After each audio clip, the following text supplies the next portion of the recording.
Provavelmente você já utilizou o Google Authenticator como segundo fator. Você já parou para pensar como que ele funciona por baixo dos panos? Olá, aqui é o Túlio Faria do DevPlano, seja muito bem-vindo a mais um vídeo aqui no canal. E no vídeo de hoje a gente vai falar sobre a tecnologia que está por trás do Google Authenticator, que é o TOTP. Tá? Então, como que funciona essa forma de geração de códigos, né, ou de senhas que você consegue utilizar somente uma vez, que são baseadas em tempo, por isso que chama TOTP, que é Time Based One Time Password. Tá? Então, One Time Password, que é senha de um único uso, vamos dizer assim, baseado em tempo. Tá? Então, como que a gente consegue fazer isso na prática? Tá? Então, vou mostrar para vocês o conceito e também na prática. Antes de a gente ir lá para a minha tela aqui e começar a criar código e explicar um pouquinho mais como que funciona, aqui embaixo tem um link para a nossa loja de camisetas, a Use Dev, onde a gente tem as camisetas que eu utilizo em todos os vídeos. Tá? Então, se você quiser incentivar o canal e ainda se vestir bem, tem um link aqui embaixo para você adquirir suas camisetas e também os links das outras redes sociais e também do Decode English, que é nosso curso de inglês para devs. E se você gostou desse vídeo, já vai curtindo aqui, comentando aqui embaixo o que você achou e não deixe de se inscrever também no canal para incentivar a gente a construir cada vez mais conteúdos relevantes para vocês. Bom, sem mais delongas, vamos lá para o meu computador que eu vou mostrar para vocês o que a gente está conversando aqui. Né? Então, primeira coisa, o Google Authenticator é esse aplicativo que a grande maioria das pessoas usa como segundo fator. Então, para cada conta sua aqui, você vai ter um gerador de senhas temporárias. Então, de tempo em tempo, a gente vai ter uma senha nova sendo gerada aqui. Esse mecanismo é bastante parecido com aqueles chaveirinhos de banco. Tá? Então, é o mesmo mecanismo. Tá? Então, é bastante interessante essa situação aqui. Tá? Qual que é a ideia? Tá? Para a gente conseguir gerar essa senha de dois lados, a gente tem uma senha compartilhada entre os dois lados. Tá? Então, tanto o seu servidor, ou o seu usuário que está no servidor, quanto o que você passou para o Google Authenticator, ele é uma senha, ele é um secret. E esse secret, junto com o tempo, junto com o timestamp, né? Então, se a gente contar na era Linux aí, somados esses dois, eles conseguem gerar a mesma senha em um dado momento. E a gente vai perceber na hora que a gente estiver gerando que a gente tem uma precisão, né? Então, que esse período de tempo que a gente usa como uma maleabilidade, né? Então, para conseguir gerar a mesma senha a cada 30 segundos. Então, mesmo que os relógios fiquem um pouquinho desincronizados entre um e outro, você consegue ter a mesma senha naquela janela de tempo. Então, isso é bastante interessante. Outro ponto importante, porque geralmente a gente coloca 30 segundos, tá? Então, se você parar para pensar, vai ser mais ou menos 30 segundos que a maioria dos aplicativos colocam como a geração aqui dessa senha. Por que disso? Porque é o balanço entre você ter uma segurança, né? Então, a cada 30 segundos você tem uma senha nova gerada, então é mais difícil de você ter uma força bruta para adivinhar qual é o secret dessa senha, e também é o balanço entre a segurança e a usabilidade, porque o usuário consegue olhar 6 dígitos e digitar esses 6 dígitos. Tá? Então, é esse balanço aqui para deixar segurança e também que você consiga ter segurança. Né? Então, usabilidade e segurança. Bom, uma coisa que é bastante importante, a gente tem esses dois casos, né? Então eu tenho o meu cliente, eu tenho o meu servidor. O cliente, nesse caso aqui, ele vai ser o Google Authenticator. Mas poderia ser qualquer outro cliente, tá? Então, a gente tem outros autenticadores, a Microsoft tem um, eu vou mostrar depois um aqui no browser, então a gente tem vários autenticadores. E qual que é o detalhe? Eles compartilham um secret. Então, vamos supor ABC123. Então, ambos conhecem esse secret. Tá? Então, tanto o servidor quanto o cliente. E aí o que acontece? Como ambos também sabem exatamente que horas são, né? Vou desenhar um relógio aqui. Como ambos sabem que horas são, eles conseguem sempre gerar o mesmo código de 6 dígitos. Tá? Então, como eles sabem o mesmo secret e sabem o mesmo horário, você sabe os mesmos 6 dígitos.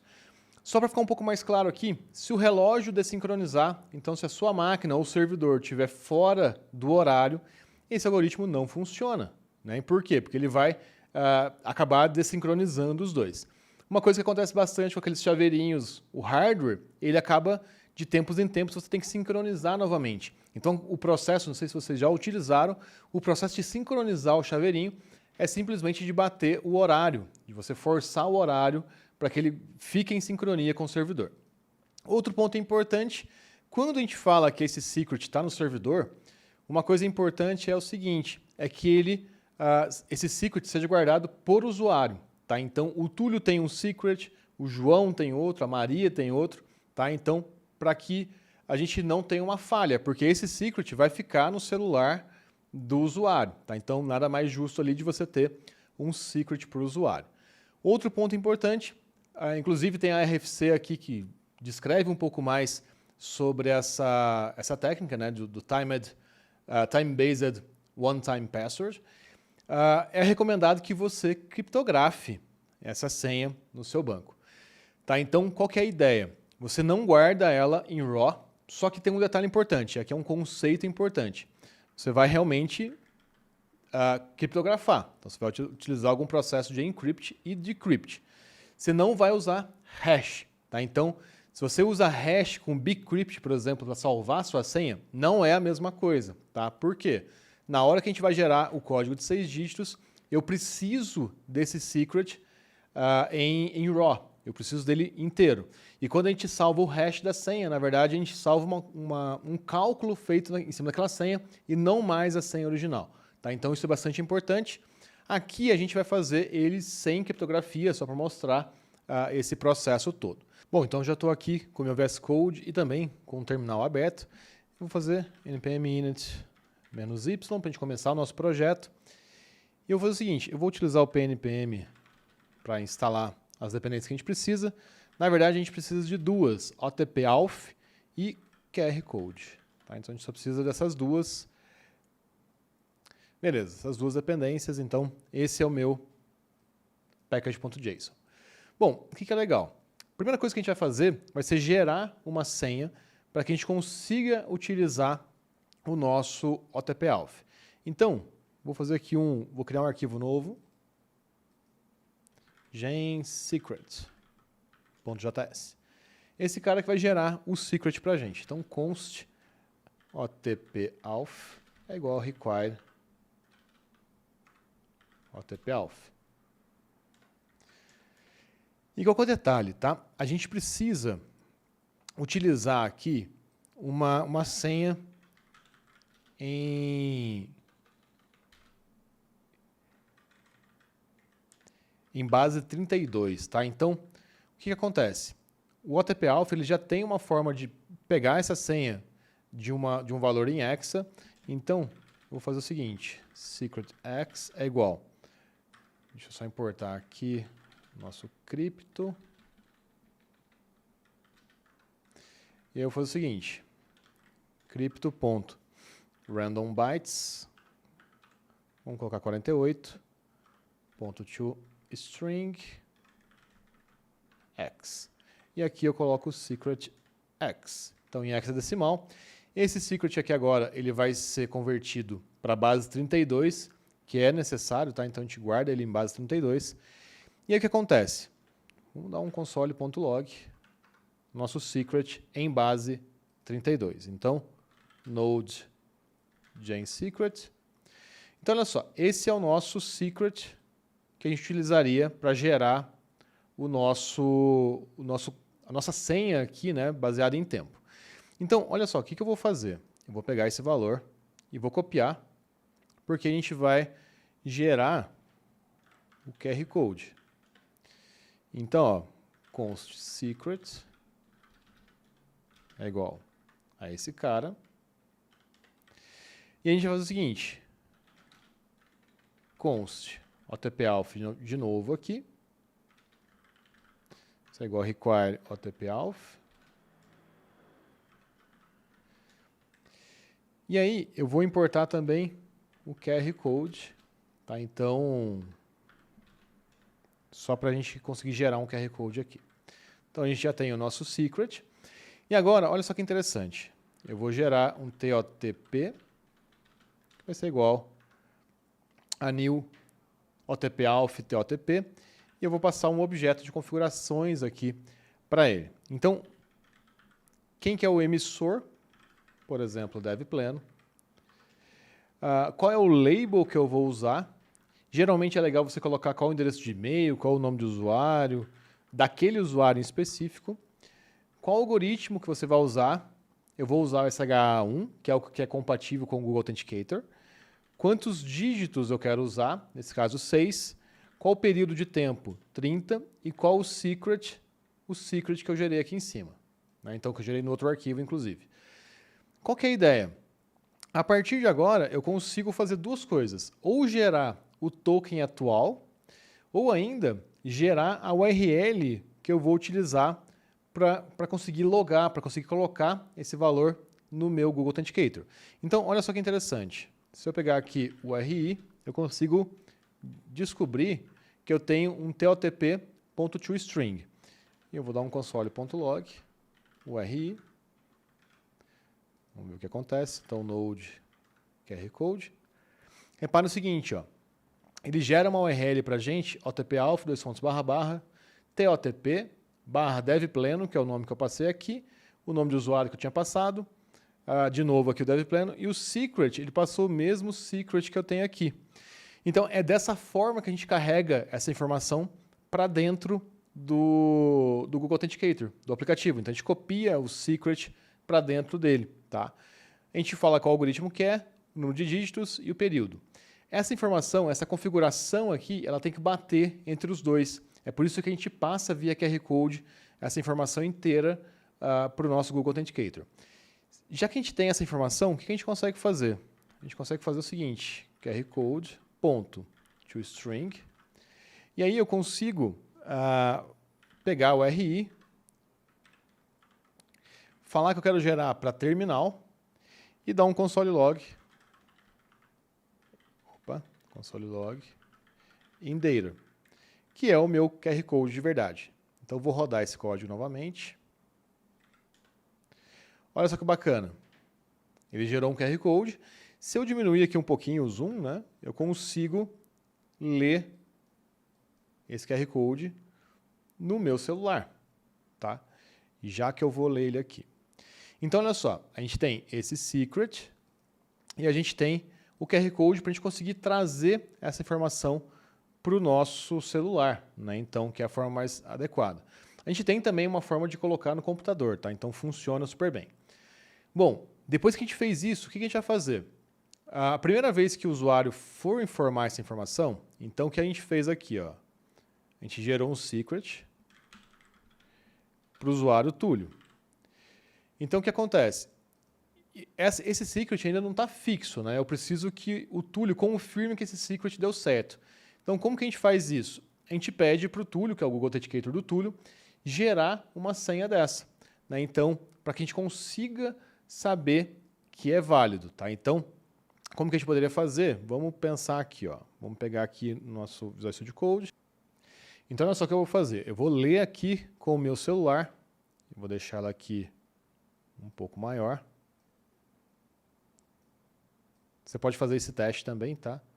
Então, olha só, vou abrir o Google Authenticator, vou colocar um mais aqui e scan QR Code. Ó, eu já carreguei, não sei se vai dar para ver aqui, só que já tem o devpleno aqui. Então, o que eu vou fazer agora? Como o meu celular está sincronizado com o tempo do computador, eu vou criar uma função para checar essa informação. Então, eu vou criar aqui um arquivo chamado check.js, e eu vou copiar essa mesma configuração. Vou pegar isso aqui inteiro, vou dar um Ctrl+C e vou trazer para o check. Não preciso do QR Code. E aí, olha só que interessante. Para ser um pouquinho mais rápido, eu vou colocar aqui um code, que é o código que já eu vou digitar o que está aqui no meu celular. E aí, eu vou fazer o seguinte.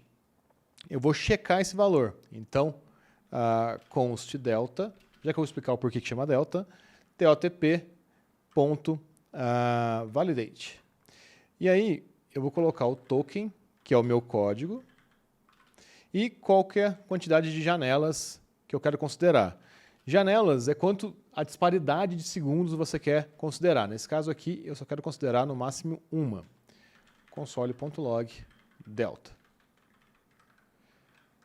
Vamos rodar aqui só para a gente ver se está rodando. Deixa eu só aumentar aqui um pouco, né? Agora que eu vi que eu tinha reduzido um pouco o zoom, mas é a mesma configuração. Eu preciso ser o mesmo secret, porque é o secret do usuário, e agora eu tenho o delta aqui embaixo. Aí, deixa eu só limpar aqui. Aí. Então, olha só. Agora a gente vai fazer um node check. Reparem que ele está como null, então ele não foi válido. Agora eu vou copiar o código aqui, ó. Então ele vai gerar um agora, por exemplo, 904.155. Vou salvar e rodar novamente. Reparem que ele está como 1 e eu vou continuar rodando agora. Então ele está batendo na mesma janela, né? Então na mesma janela de tempo. Vou continuar rodando aqui. Então, ó, esse código ele vai ser válido por 30 segundos. Então reparem que ainda é válido. E vocês vão me ver falando por 30 segundos aqui direto. Já que ele vai parar. Ó, reparem que agora ele voltou zero. E no segundo ciclo ele vai começar a voltar null. Tá? Então qual que é a ideia aqui? Nessa janela de tempo, se o usuário Túlio conseguiu digitar esse código, eu sei que ele está com dispositivo, porque é muito rápido. Né? Então, a validação aqui fica muito rápida. Então, isso é bastante interessante, porque a gente consegue fazer o celular virar o segundo fator. Né? Então, isso é bastante legal. Então, resumindo aqui, como que a gente tem que fazer esse processo todo? Como ele vai ser utilizado como segundo fator, a gente tem que armazenar esse secret também no usuário criptografado. Tá? Então, você vai usar uma chave que vai ficar na sua variável de ambiente, em algum lugar separado do seu banco de dados, porque se o seu banco de dados vazar, pelo menos você não expõe a senha, que vai estar com bcrypt, não expõe esse secret, porque vai estar criptografado, e também você não vai expor o usuário de qualquer forma. Então, é bastante importante isso. Depois disso, o que você vai fazer? Se o usuário for ativar aqui o TOTP, né, que é o Google Authenticator ou algum outro aplicativo de autenticação compatível, o que você vai fazer? Você vai gerar o QR Code e mostrar esse QR Code para o usuário. Então você vai gerar igual eu gerei aqui, só que ao invés de mostrar no terminal, você vai mandar para o browser, para o navegador. Quando o usuário lê esse QR Code, você vai pedir para ele pelo menos digitar uma vez. Então o que você vai saber? Você vai saber qual usuário que é, qual o secret, porque é armazenado para aquele usuário, e aquele código, então, que você checou aqui. Se o delta deu 1, né, então se o delta é 1 ou é truth, né, então é um valor diferente de 0 e null, o que você vai fazer? Você pode confirmar que esse secret foi vinculado a algum aplicativo autenticador. E a partir daí você pode usar esse secret como uma forma de segundo fator para aquele usuário. Tá? Então, nos logins subsequentes dele, o que você vai fazer? Ele vai digitar o nome do usuário e senha, e como um terceiro passo, né, então no segundo passo ali da autenticação, ele vai ser obrigado a informar um código que só vale por 30 segundos. E a partir daí, se você verifica com o validate, você sabe que aquele usuário realmente tem aquele segundo fator. Bom, pontos importantes aqui. Como o segundo fator você pode perder o celular ou algo nesse sentido, é interessante você ter outras formas de permitir que o usuário autentique. Então, por isso que é bastante interessante, quando você ativa uma forma como essa, de você permitir que o usuário baixe um código de backup, ou uma lista de códigos de backup. Tá? Então, para quê? Para que ele bypasse a autenticação aqui, caso ele tenha perdido o celular ou algo nesse sentido. Tá? Então, é só para você pensar um pouquinho mais sobre isso. Mas esse algoritmo é bastante interessante, porque ele não depende de mais nada. Às vezes a gente achava, eu tinha essa sensação, né, que precisava de mais coisas do lado do Google, que tinha alguma forma de integração com o autenticador do Google, alguma coisa nesse sentido, com a conta do Google, algo nesse sentido, e não tem nada. É simplesmente ele está guardando um secret. Tanto é que a gente tem algumas versões que rodam online, e você tem a versão que roda com uma extensão do Chrome.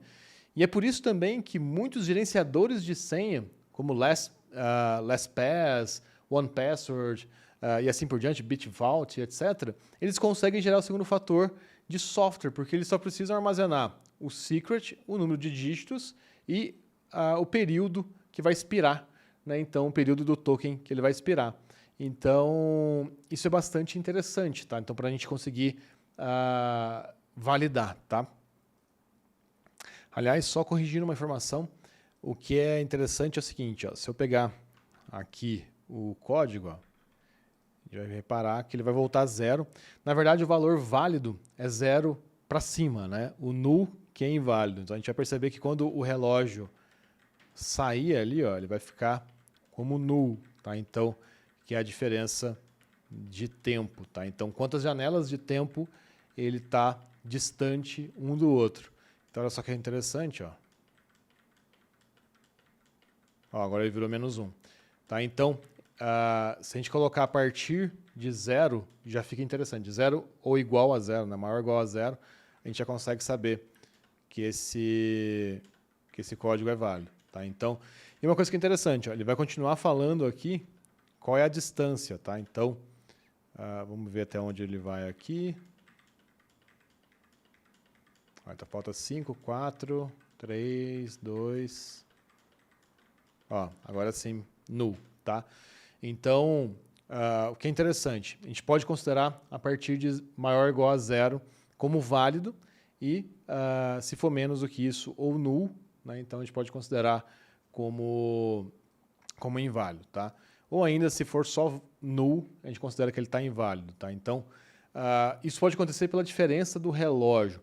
Se a gente for olhar aqui no próprio artigo, tá? Tem algumas explicações do porquê de como que ele arredonda esse tempo. Então, ele até mostra, ó, se o tempo for 30 segundos e for 59 segundos, ele considera como 1 e assim por diante, né? Então, se for t igual a 2, para 60 segundos. Tá? Então, é só para ter essa ideia. E é muito legal a gente olhar aqui, inclusive a implementação, eles comentam bastante sobre se a gente deveria criptografar ou não. Ó. Então, eles recomendam você criptografar o secret para cada usuário. Então, tem bastante recomendação legal aqui nesse RFC. Bom, pessoal, é isso. Queria compartilhar com vocês um pouquinho aqui sobre o TOTP. Tá? Então, eu estou incumbido de fazer um projeto assim onde eu trabalho. Quis trazer um pouquinho sobre isso, porque eu li esse RFC, fui digerindo aqui para conseguir implementar aonde eu trabalho. Tá? Então, está no começo lá, mas é um processo que a gente vai fazer disso. Então, é muito legal. E é bastante bacana a gente conhecer cada vez mais, né? Então, saber ali que o Google Authenticator é simplesmente um secret que a gente está compartilhando entre os dois e que ele tem um relógio, tá? Então, é o mesmo mecanismo que a gente utiliza, por exemplo, para tokens físicos, tá? Aqueles tokens de banco que já estão começando a ficar extintos porque a gente consegue substituir pelo celular. Bom, é isso. Eu te vejo no próximo vídeo. Deixa de curtir e comentar aqui o que você achou desse vídeo e eu te vejo na próxima. Valeu!